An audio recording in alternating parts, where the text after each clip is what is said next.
17-year veteran. Terrell Suggs is here on the program. Do you know how many career sacks you had? Yeah, they just told me 139. 139. Yeah, that's pretty good number. It's pretty good number. I mean, it's not Bruce Smith's 200 or Reggie White's 198. Julius Peppers 150. You know what I'm saying? 139 is pretty good. Pretty damn good. It's pretty good. If I may add the damn for you. It's pretty good. Does one sack stand out amongst the 139 of them? Yeah. Suggs. Which one? Yeah, definitely. I would say opening day 2011 against the Pittsburgh Steelers, against our division rivals. They had just knocked us out of the playoffs the year before. So, we're itching. You know what I'm saying? And opening day, Haloti was like, we called a stunt, and Haloti made me do something different. He was like, come under me this time. He was like, I'm not going to go under. And so it was really Haloti, designed it. I come up under him, sack, knock the ball out. It's kind of like, I would say my signature sack on Ben Roethlisberger. It's my favorite one. Ball comes out, and the crowd goes crazy, and it was a beautiful day. Was Ben your favorite quarterback to sack? Absolutely, especially in Heinz Field. Besides my own stadium, playing in Pittsburgh was my favorite place to play because I was the villain. I got to be the bad guy, man, and there's not a greater feeling in the world to go, be the number one hated guy on your rivals, field. So I'm just trying to recall. You weren't really a superhero, well loved in Foxborough Stadium. No, either. I'm not really liked up there. What about either. Brady? I mean, sacking Brady. I mean, he's the GOAT. It's always good to get up, against arguably the greatest quarterback, and the pretty boy, the guy dates all the supermodels. It's always good to kind of, beat up on that guy. You know what I mean? Because he has everything. He's got the money. He's got the girl. Got the rings. It's good to knock him around a little bit, but I'm pretty sure he got the numbers on me as far as our battles. I think I've only beat Brady maybe twice. Well, we just had a very lively chat in the first segment of our program because it sure looks like the Patriots are back. It looks like they're back. And it just doesn't look like, oh, well, you know what? It's a nice little winning streak you got there. 8 wins in a row in this league is serious. It's serious. That's serious. So who do you credit? Do you credit the quarterback or you credit Vrabel?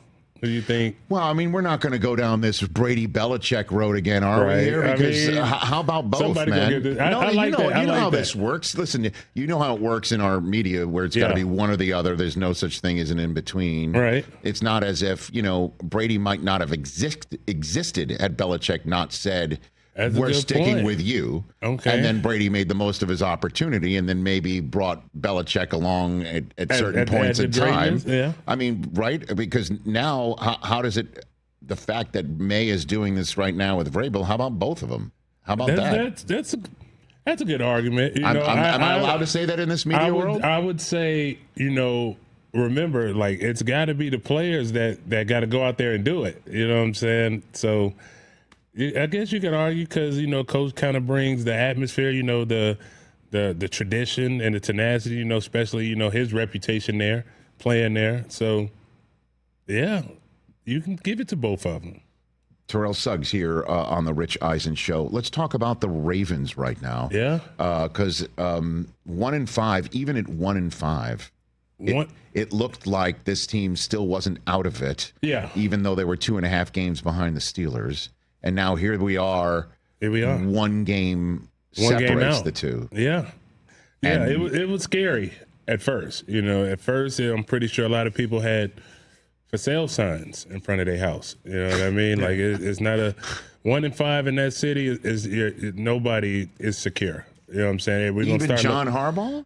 And unfortunately, when they look at 1-5, they're gonna look at everybody. We got to see where the slippage is happening. You know what I'm saying? So, but we once we saw the rest of the schedule, the way we figured out after the 1-5 start, you need 7 of 9. You need 7 of your last 9 games, and it's not impossible.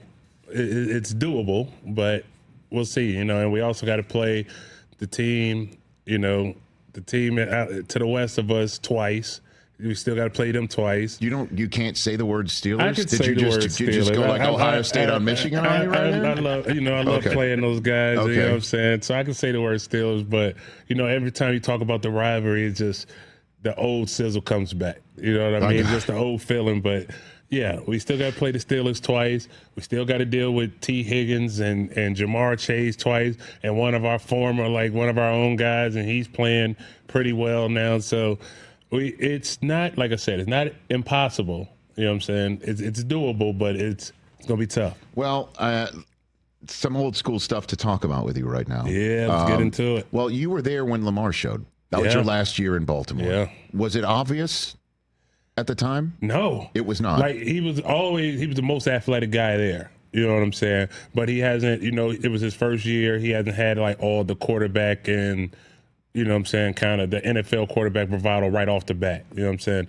But that jump he made, like, I couldn't have called that. Like, he went from, not starting right off the bat, and then the next year being the league MVP, running the most games ever in team history.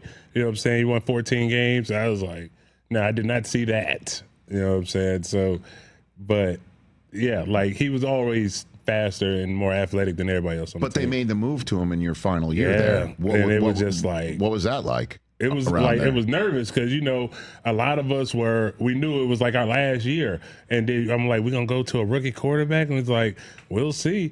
And it wasn't just to a rookie quarterback. It was away from the guy that won the Super Bowl. Yeah, it was away from our Super Bowl guy.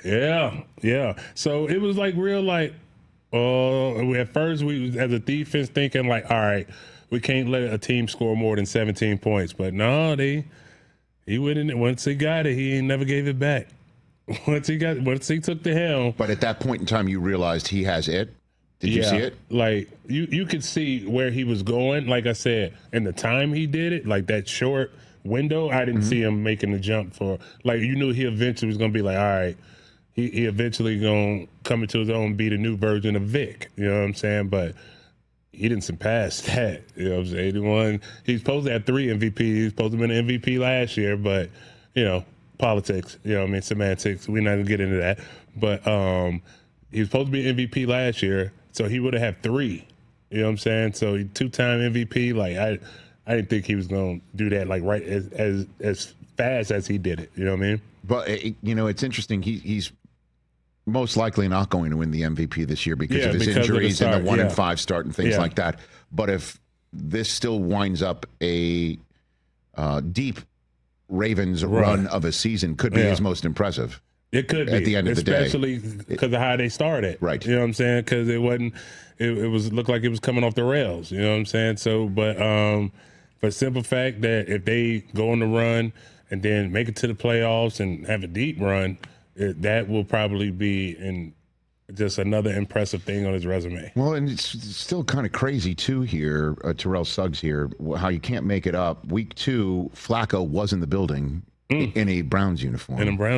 And if Joe Burrow's toe does not respond as fast as the Bengals hope, then Joe Flacco will be back in the building in a Bengals uniform on Thanksgiving night. That's got to be like the first time ever in NFL history. Well, certainly if it's involving an Super Bowl MVP quarterback of the franchise that he's playing against for twice in the same season for 2 different teams from the same state. I can just only imagine. I don't have the research in front of me. Yeah, we don't have I'm not Googling it, but it does seem to be that sort of situation. Man, Tarantino couldn't write a better story. So we're going to see, man. Hopefully it's going to play itself out. And how about Flacco's the OG?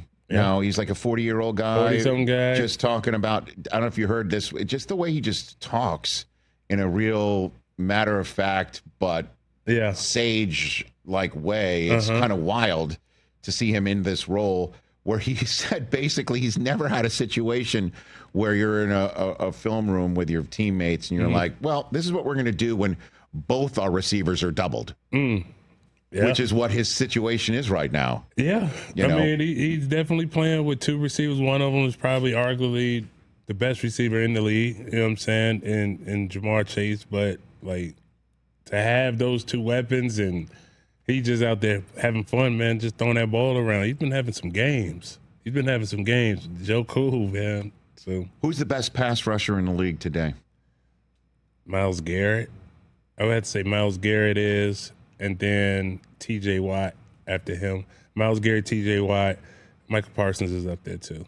But I would say Myles Garrett. I say like a couple of weeks ago, I think Myles Garrett is probably the best player in the league right now. You know what I'm saying? Just for how he can dominate in the trenches, like, and move and play wherever he wants on the ball, off the ball. And Myles Garrett, I think he is. Who's? I'm gonna put you on the spot here. Okay. Who's the best player you played with? It's easy. Ray Lewis. But I would say Ray Lewis. Didn't you play with Mahomes? I played with Mahomes, but Ray Lewis. I mean, because the way Ray dominated and to not have the ball in his hand, this is a quarterback-driven game, quarterback-driven league, and for Ray Lewis to be Ray Lewis and dominate the way he did, and for the position he did, for how long he did, I'll definitely say Ray. You know what I mean? But I played with a lot of greats, man. I played with Jonathan Ogden, Ed Reed. You know what I mean? So Jonathan Ogden, I think, is the biggest human being we've ever seen. Man, no doubt. No doubt. He's huge. We saw him at, I think, at Ed's induction Hall of Fame party. Yeah. And he just strolled in there, and there was a total eclipse of the moon. I think Leonard Davis is pretty big too. Yeah. Leonard Davis is huge. Like big Leonard Davis is huge. Yeah, they all pretty big. What's your favorite Ray story? Night before the Super Bowl, the pre-Super Bowl speech. You know what I'm saying? What did he say? It was his last game. You know what I'm saying? And he was real emotional. Ray get real emotional, talks with his hands and all that, and he was like, "Yo, I gotta get butt naked with my teammates," and we was like, "Whoa!" It just kind of like, all right. Follow-up question: Where was this? Where was New this Orleans. speech? No, I know. Where in New Orleans? Was it team hotel? The team hotel, team meeting, the last meeting before we go play. And Harbaugh says Ray has something to say. He was like, "Hey, we got here on our leader. He's gonna lead us out." You know what I'm saying? So our leader, he walked up, gave the last team speech for us before we went out, and he was like, he was saying a lot of stuff. He was talking for a long time, but we all just sitting there because we know it's the last time we're gonna get this. You know what I mean? And he just caught us off guard. He was like, "Yo, I got to get butt naked with my teammates," and we like, "Whoa, man, we gonna go get this thing done for you." You know what I'm saying? But we ain't gonna need to get butt naked. You know what I'm saying? We knew what he meant by it. It was like, "Yo, we got to do us." You know what I mean? We got to do this bump and grind. But yeah, it was just bad word choice of words. Well, yeah. I think you got the gist. We got the gist. That we got the gist. That you're a brotherhood, and you're gonna into it. He was emotional. He was in the moment, and we all looked at each other like, "Yo, he's serious." You know what I'm saying? But we caught it. We know what he meant, but. Yeah, that's my favorite story. So did nobody hit him with a pause? After. Yeah, when we got to that team meal, we was like, "Yo, the guys want to know what you meant by that because it caught a lot of us off guard, and we just want to be sure." He was like, "Man, I don't even know." He was like, he was just emotional. He was in a moment, and like we was there, we was with you. You know what I'm saying? We trying to get it, but we just want to be clear. You don't want us actually like to get butt naked. And he's like, "No." So it was good. Good enough. It was good. Yeah. Good until to they cut the lights off. Good to get the full gist, but not the full Monty. Absolutely. Understood. Thank you. Yes, absolutely. And so, Hall of Fame, sir, you're in this mix. Yeah. I know that it's like Fight Club. You don't talk about it, but I do have to about bring it up. Though, but hearing your name saying? in the mix right now. now. You get in the mix, you want to get your knock, man. You want to get your knock. Hopefully I get mine. You know what I'm saying? You will one day. I can't sit here and tell you when we just don't know when. I think that's the big anxiety cluster, F about it. You know what I mean? You don't know when. You know what I'm saying? I just tell my kids, I was like, I don't know. I was somewhere else when I missed my knock when they came and knocked the first time. So maybe I get it this time. Listen, I've been through this with folks who have resumes like yours before, okay? And it is nerve-wracking. There's just no two ways about it because you want it so badly. And I just know it happens for the people who deserve it eventually. It always does. I can sit here and tell you stories about people who got really angry because of how long it took, and then it doesn't matter. Like I see Harry Carson and Lynn Swann walking around in their jackets at the time. They waited way longer than they needed to. But then it had, like, Stray wanted it in New York, didn't get it in New York, where it was announced at the New York Super Bowl, got it the next year. Irv didn't get it the year when he could have gone in with with Aikman, really wanted it. He's walking around with his jacket right now. I mean, none of it matters once you get it. Once you do, and then on top of it, you said Dash. Yeah. He's 20 months old. Yeah. If you don't get it now, maybe it's worth it because Dash will remember it. For him to come up there and do it with me? Just also be able to remember it. Yeah. That would be awesome. That's you know good what I mean? too. Like, this is the sort of stuff that, he's not going to know nothing about Sizzle. You know what I'm saying? Like, he only knows Dad. You know what I mean? And it'd be, like you said, I guess that would be a good silver lining to kind of get in when he can enjoy it and appreciate it. Or you get it now anyway. You never know. It now, but you know what I'm saying? But your resume speaks it. I hope so. It does. I think in the modern, like the one guy I always use is like T.O. I think everybody would agree like T.O. was a first ballot. He should have been first ballot, Hall of Fame. But Receivers I think everybody are else different from pass rushers. Really? Though. Yeah. I don't know what it is with the voters. Like first ballot Hall of Famers, it's like Rice, it's a real select group that I think Larry Fitzgerald is about to join. Yeah, there's a lot of guys still waiting on the wide receiver list who are even deserving. that point like too. Who else? Oh, I mean Torrey Holt, Hines Ward. There's a lot of guys. Anquan Bolden deserves it, man. And I don't need to tell you about him. Yeah. I love Q. Yeah. I mean, that guy is on the list of maybe the best players you've ever played with, too. Yeah, he definitely. I just made a list. Like, they was like, who is your favorite, like, teammate? Who's your best teammate at this position you ever played with at any level? And I put Q as my receiver. One of my favorite moments of Ray Lewis's induction ceremony was the shot of Michael Irvin with his jaw open. And we confirmed this. His jaw wasn't just open because he loves Ray and it's from the U, and he was locked into what Ray was doing. Ray had that Madonna type, microphone. So he was able to walk around. Wow. And that look on Irvin's face was, I didn't know I had a chance to do that. Why didn't I think of that? You mean I could have got a portable mic and got to walk around and be the guy owning the stage and the moment. Irv would have killed to do that. Oh yeah, the probably didn't playmaker? know there was an option. But Ray's the only one I think to this day who's had that. Yeah, and I think they tried. The Hall of Fame tried to make Ray go first, like to be the first guy to go. You know what I mean? To like get it. He was like, no. I'm closing the show. He was like, how y'all gonna have somebody go after me? You know what I'm saying? So Ray was like, yeah, they try to make him go first. They try to play Ray, but Ray was like, no, I'm the general. Yeah, you know that's right. I'm finishing up strong. I'm finishing it up. And we're going to get naked here in We're going Canada. to get butt naked, baby. What does that mean? We got to get butt naked. You know what I'm saying? He was in his zone. He was in his zone. Also, of the top 17 sack artists unofficially in the history of the NFL, yes, sir. Who's that? There's only one who's not in the Hall yet. This guy. It's him, so your knock is coming. I hope so, man. I hope so. And now for the moment, just a round of applause of Terrell Suggs appearing on the Rich Eisen Show. Good to see you, T-Sizzle. Hey, it's always good to come back, man. Please do. Anytime. This cheer is yours whenever you want. Let me know whenever you want to have me on. Oh, now I'm seeing you on NFL Network from earlier. Right? I had no idea we're being car washed. I'm in the gauntlet. Oh, my goodness. All right. I am doing my rounds. I guess he's heading to Jennifer Hudson next. I don't know where he's going. There's the moment for you right there. There they go. When I get my knock, J Hud going to have me on. I'm not sure she's a big football fan or anything.